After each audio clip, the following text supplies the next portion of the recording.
monde entier, bana monde entier, beaucoup de gens somme. Beaucoup de bana monde entier, ils ont été dans le loba. Ils ont été dans le lobby. Ils ont été dans le loba yango. Mais nazana voice awa. Ebembe oyo bakende kokunda wana eza malolo te bakundi mutu mususu na place ya Maloris la congolaise bana mona te bon partager la vidéo oyo pour la ligue moto ko matana 10 000 awa 10 000 personnes bakota nanu awa bake kokunda ebembe oyo biso nyonso tomoni mardi eza Maloris la congolaise te bakundi mutu mususu ebembe mususu bakundi ebembe mususu na place ya Maloris la congolaise. Maloris wana eza ebenzoto na yete bana monde entier. Boko tananu likambo ya kokamwa. Likambo ya pasi ya soni ya mawa. Yango balobaki famille. Avant batia mutu na cercueil na pompe funèbre ata famille ya Maloris ekenda kitata mutu moko veli mutu personne est parti mutu morte akenda ki po akende ko identifier les corps de Maloris la congolaise siko tellement na ba embrouillement o ya ba pompe funèbre na ba embrouillement ba okufa tous les jours allez nzoto mutu mususu na place ya Maloris la congolaise bazwi nzoto mususu bapesi batu ndenge batu bakendaki kokunda yango nzoko eza nango malolo te bana mona te voice oyo avant d'abord na bana koyokisa bino ba voice oyo naza nango nazoloba boye Tantine Iget ebwele ndeko malolo mama mwana o Maloris atiki aza mwana ndeko na yo ata mwana wana za impoli balobi mwana baedikaka ye epa baboti para mutu aedikaka mwana soki yo lelo o abandonne mwana wana kutu victoire ifala fanda epa na yo mama ifala afande epa na yo atape soki mwana wana za impoli atape na cimetière mwana zokoya mwana zolila batu mususu bazotenir mwana maboko yo moko kolo ndeko na yo ozotala mwana ya ndeko na yo oboyi même kopesa mwana ndeko na yo ata mbota pamba ata ko consoler mwana ndeko na yo rien bana monde entier bo partager na makambo ya grave eza ya koloba makambo ya grave ndenge ni bakoki ko se tromper nzoto ya mutu mususu ebembe ya mutu mususu bapesi yango biso poto ke ngokunda mutu mususu na place ya malolo donc ba se tromper na corps parce que mutu azalaki na pompe funèbre te po akende ko identifier corps famille bakendaki na bango te ye Iget ibwele akendaki na ye na morgue retard akendaki na mort donc akendaki to matanga azoya na matanga na cimetière. Normalement, il fallait y aller à 14h30 balobaki, mais il y a un cimetière à 16h30. Donc, il y a un soi-disant. Donc, en croyant que Ebembe wana eza ya ndeko na ye nzoto wana bazokunduniza eza ya ndeko na ye nzoka nzoto wana eza ya mutu mususu bana monde entier. Tala botala bino moko vraiment ponga na koko sabino te. Malolo l'état mutu kundi Maloris la congolaise.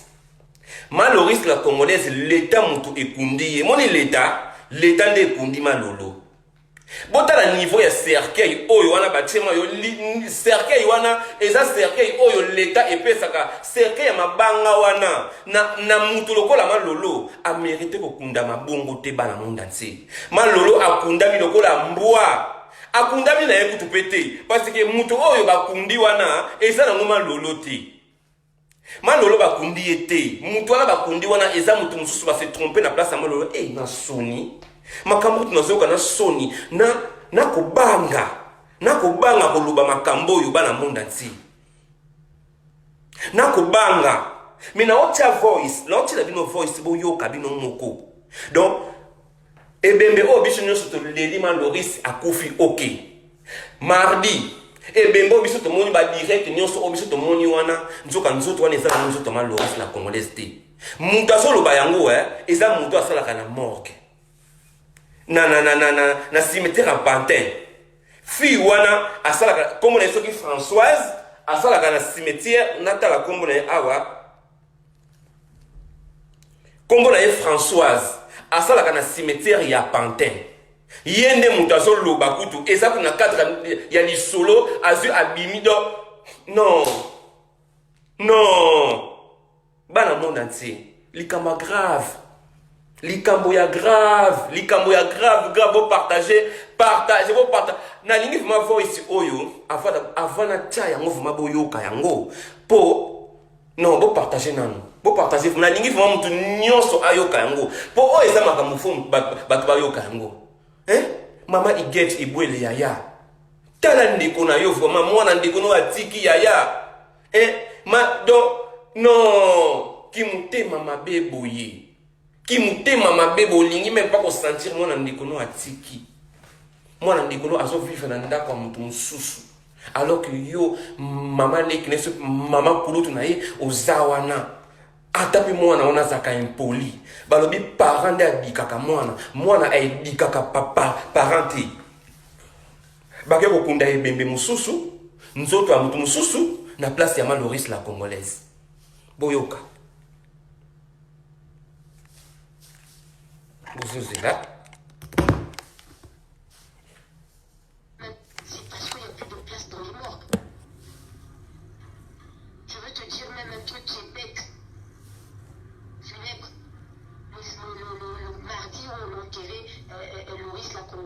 ils ont confondu le corps à l'hôpital américain.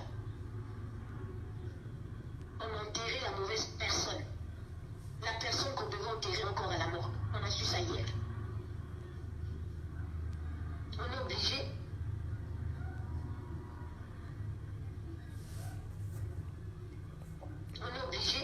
D'appeler les deux familles pour qu'ils s'entendent que les pompes funèbres payent chez nous pour faire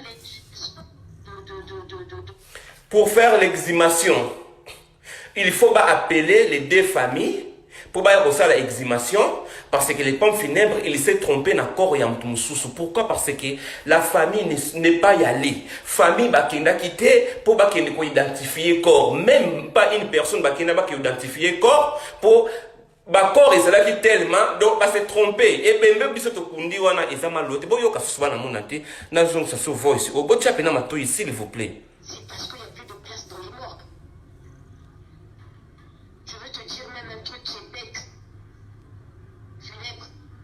Le mardi où on a enterré Loris la congolaise là, ils ont confondu le corps à l'hôpital américain. On a enterré la mauvaise personne. La personne qu'on devait enterrer encore à la mort. On a su ça hier. On est obligé.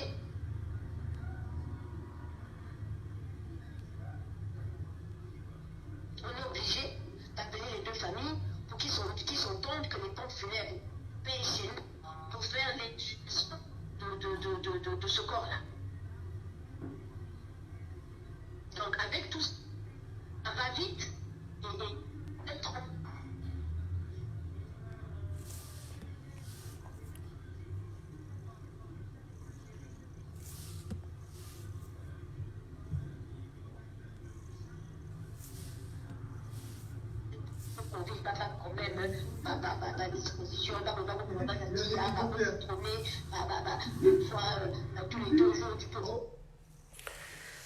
Bala monde entier eza passe.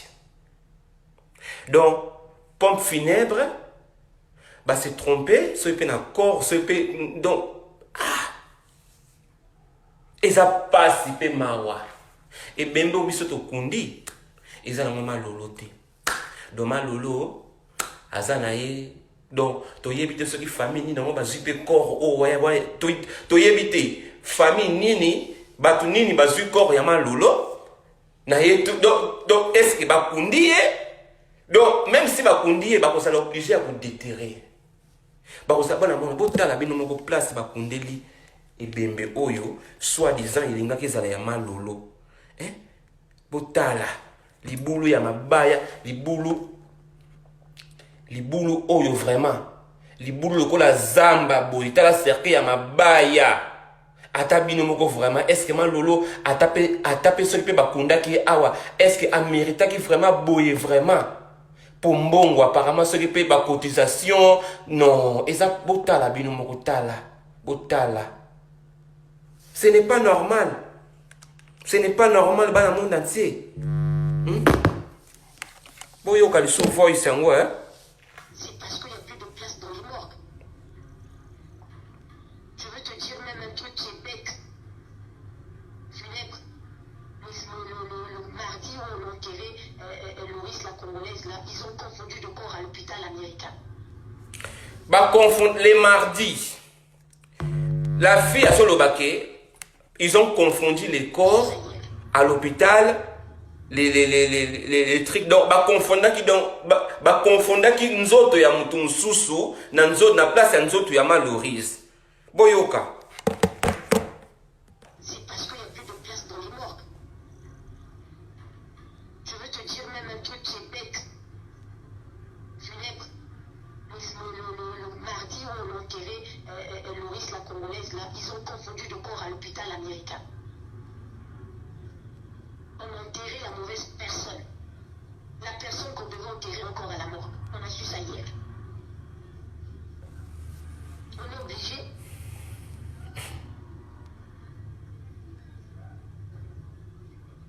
On est obligé d'appeler les deux familles pour qu'ils s'entendent que les pompes funèbres payent chez nous pour faire les... Donc, il faut la pompe funèbre sikoyo. Il faut contacter les deux familles. Famille oyo bisoto kundi, famille amalolo oyo soit disant oyo se tromper d'accord. Donc il faut pas déterrer d'accord et bana monde entier franchement. Hein? Biloko aboui vraiment. Donc ebembe oyo bato baké ko kunda wana bazo lela yango nzoka nzoto wana eza ya malolo te malolo za se place mususu so eza passe vraiment passe nazo loba boye. Mutu nyonso oyo azana posa pour après kokundama lolo. Ceux qui te kokundama lolo après te kokundaye encore les vrais corps de malolo. Muto oyo asa na posa cotisation, apé sa cotisation na ye. Bo pesa mutu mususu ti. Bo pesa cotisation et pas ya mal aussi à Saza.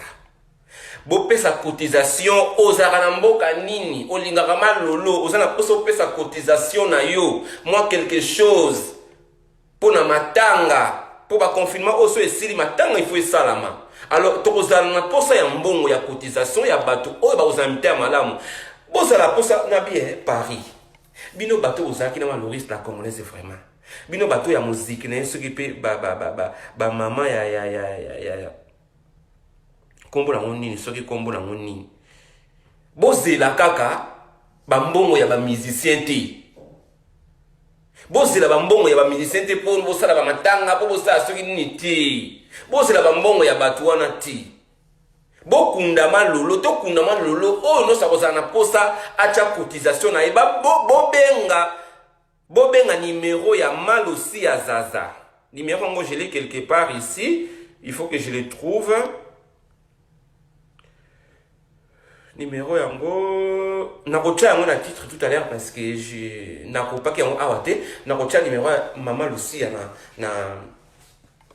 na titre tout à l'heure o azana posa pesa cotisation na ye après matanga il faut bobenga Malosi ya Zaza bobenga tono de kwa Loris te bobenga Losi ya Zaza yende mutu azuso ba cotisation wana pour bien aussi à Zaza à cause de la cotisation ba monante ils ont vraiment passé vraiment bosi la musicien te tozi la musicien te ba ko kundla biso malolo biso moko na muke to zoka wana na muke to zuito saisi malolo ba kundi na libulu ya bien ata peso malolo ngo balinga ba kunda libulu ya boye libulu ba kundi malolo ndire mutazanga famille ba kundi malolo ndire mutazanga famille venir na cercueil ya boye donc cercueil o eza l'état de ba pesa kayango donc eza lokola mutu moko boye ki asa na famille te donc l'état tango ekunda yo boza na choix te.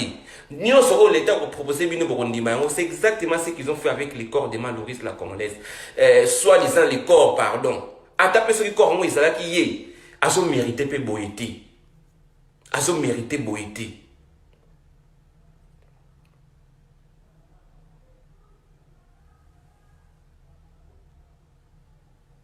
Nous ont mérité vraiment boïté et ça vraiment passé. Ah, Banamona, c'est triste, hein? C'est triste, vraiment. C'est triste.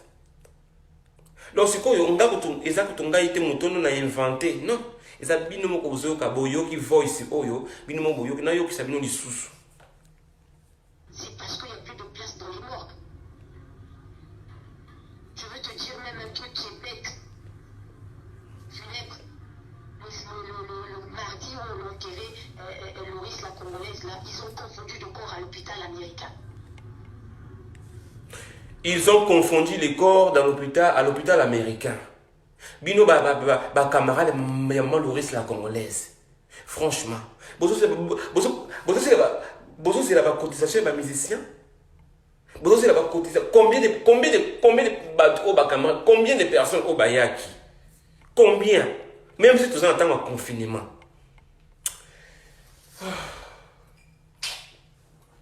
Et ça passe. Et ça passe vraiment. Et ça passe.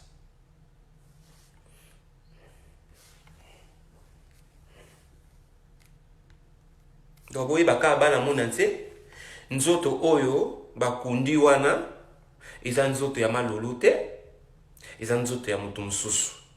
Donc, se trompe qui na hôpital, ils ont qui erreur mon bouiné, salama qui wana, en plus na ba embrouillé, ma boué, donc, erreur mon qui salami na ebité, ceux qui ont ensemble mutasali qui, pour puisque malori ça mutabatu, bakunda eka na batu, topé, donc, ils ont vraiment passé ming na mawa. Nous sommes mutu o azana posa pesa cotisation na bo pesa ipa igeti bouille la zande comme Loris bo pesa e cotisation wana te akokongola kaye na yebite bisika ni nango o ya kokende kokongolela kaye mais ba o bazana posa ya kopesa cotisation bo pesa pas maman Lucia Zaza bo pesa pas maman igeti bo pesa pas maman Lucia Zaza yini mtozo cotisation ti makambo ya confirmer ko sila nde tokoyeba bisika o tokozwa pona kolela maman na biso Loris la Congolaise. Bozela ba cotisation ba musicien ti. Bozela ya mote bino botika lika wana na kunde ba musicien bozwa mayele. Bozwa vraiment mayele. Bozo comprendre? Bozwa mayele.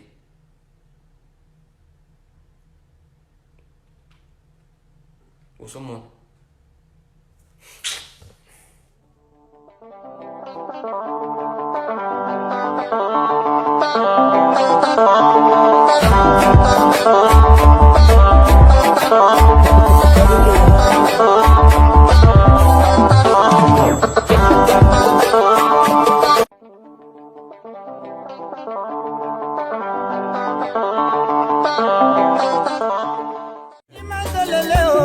Originaire du Congo, Kabose Boulembi est de retour sur le devant de la scène avec son nouveau titre Libongo, dédié à Hugues Lacoif-Ikoté. Suite à des collaborations avec les groupes Big Stars et Wenge Maison Mère avec Werason, Kabose Boulembi se lance dans une carrière solo et enchaîne depuis les succès. Découvrez Libongo, le nouveau hit de Kabose Boulembi dédié à Hugues Lacoif-Ikoté, actuellement disponible sur toutes les plateformes de streaming et de téléchargement. Hugues Lacoif-Ikoté, votre salon de coiffure sur la Nationale 3 au pavillon sous-bois. Ouvert tous les jours de 9h à 20h, même les jours fériés. Plus d'informations au 01 41 55 00 00 ou sur le www.hugueslacoifikoté.com. Hugues Lacoif-Ikoté, l'homme qui coiffe la ville. Sexy pour les femmes, dindindi pour les hommes.